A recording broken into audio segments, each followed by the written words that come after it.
High level language यानी कि high level language यानी कि HLL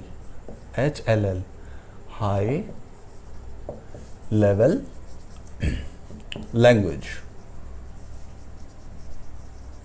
हाई लेवल लैंग्वेज यानी कि HLL क्या होती हैं? ये एकदम ह्यूमन फ्रेंडली होती हैं, ठीक है, पूरी तरीके से ह्यूमन फ्रेंडली होती हैं। इनमें इंग्लिश और मैथमेटिक्स सिंबल्स का यूज़ किया जाता है, ठीक है। HLL जो लैंग्वेज होती है इनेबल्स मतलब प्रोग्रामर, इनेबल्स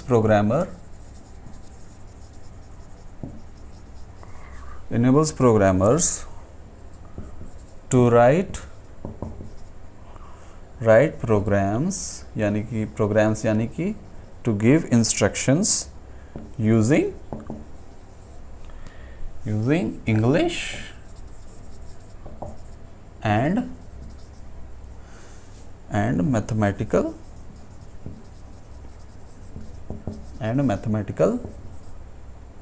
नोटेशन नहीं,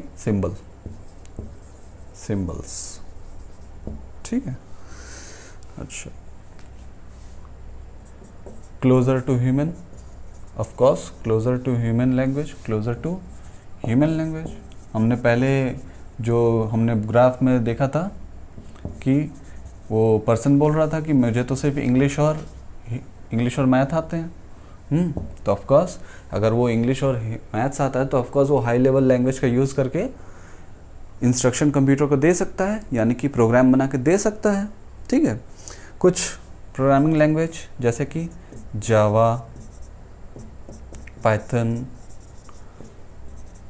सी प्लस प्लस, बेसिक्स। हमारे कोर्स में पाइथन है हम लोग को पढ़ना, ठीक है, हमारे कोर्स में पाइथन है पढ़ना, ठीक है। तो ये सबको अच्छे से ध्यान से पढ़िएगा, ठीक है। अच्छा, अब हाई लेवल लैंग्वेज है तो ये मान के चलिए कि वो इंग्लिश और मैथ्स में लिखी गई है, तो सिंपल सी चीज़ है कि इन चीज़ों को ट्रांसलेट करना पड़ेगा। क्यों? क्योंकि इंग्लिश में लिखा हुआ है और मैथ्स में लिखा हुआ है, और कंप्यूटर मशीन लैंग्वेज समझता है, और हम किस में लिख रहे हैं? इंग्लिश मैथ्स में। तो इंग्लिश मैथ्स से मशीन लैंग्वेज में कन्वर्ट करने के लिए कौन आएगा? ट्रांसलेटर। इट नीड्स ट्रांसलेटर, ठीक है, इट नीड्स ट्रांसलेटर, ठीक है। क्या होगा इसमें होता क्या है कि हम जो भी प्रोग्राम लिखते हैं, ठीक है, हम जो भी प्रोग्राम लिखेंगे उसको हम लोग बोलते हैं सोर्स कोड। हमने जो इंस्ट्रक्शन दिया कंप्यूटर को बाय कीबोर्ड बाय माउस, उसे हम लोग क्या कहेंगे? Source code. वो सोर्स कोड क्या होगा? ट्रांसलेटर के पास जाएगा, ट्रांसलेटर के पास जाएगा। ट्रांसलेटर उसे ट्रांसलेट करेगा और किसको देगा? सीपीयू को। क्या करके? कन्वर्ट करके। किसमें? Object code. किसमें? ऑब्जेक्ट कोड में, जिसे हम लोग कहते हैं मशीन ओरिएंटेड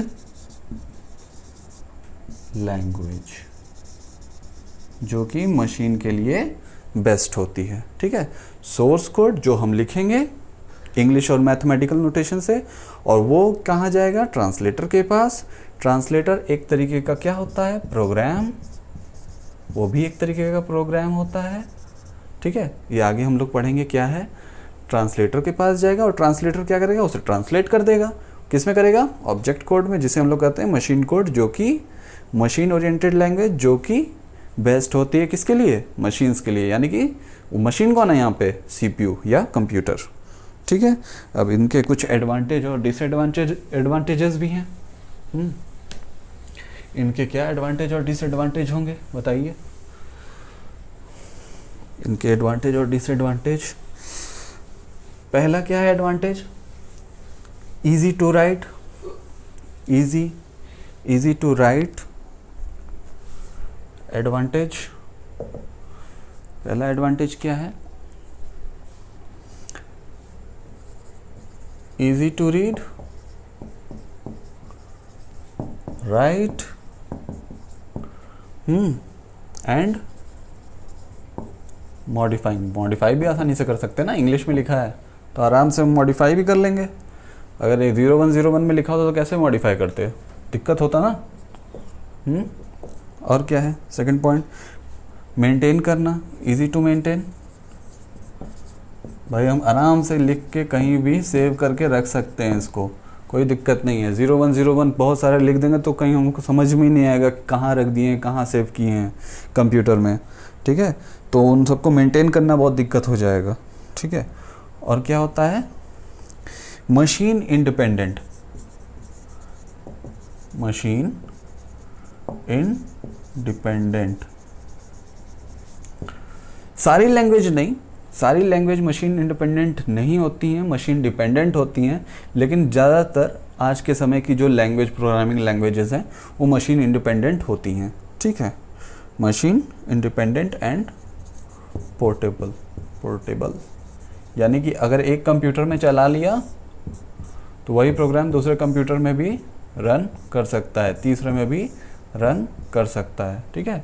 मशीन पे डिपेंडेंट नहीं होती हैं, पोर्टेबल होती हैं। पोर्टेबल मीन्स कहीं भी ले जाया जा सकता है, एक कंप्यूटर से दूसरे कंप्यूटर ले जाया जा सकता है, ठीक है। अच्छा, डिसएडवांटेजेस क्या हैं, डिसएडवांटेजेस क्या हैं उनके, कुछ डिसएडवांटेजेस भी हैं। क्या है, स्लोअर हैं, स्लोअर इन एग्जीक्यूशन। क्यों भाई, क्यों एग्जीक्यूशन मतलब स्टार्ट होने में, काम करने, अपने कामों को करने में स्लो हैं, ऐसा क्यों है? ऐसा इसलिए है क्योंकि हमारा जो लैंग्वेज है हाई लेवल लैंग्वेज जो कि यूज़ करता है इंग्लिश और मैथ्स को, वो इंग्लिश और मैथ का यूज़ करता है, तो सिंपल सी चीज़ है कि उसको ट्रांसलेट करना होगा मशीन लैंग्वेज में। मशीन लैंग्वेज में ट्रांसलेट करने के ट्रांसलेटर की ज़रूरत पड़ेगी, ठीक है।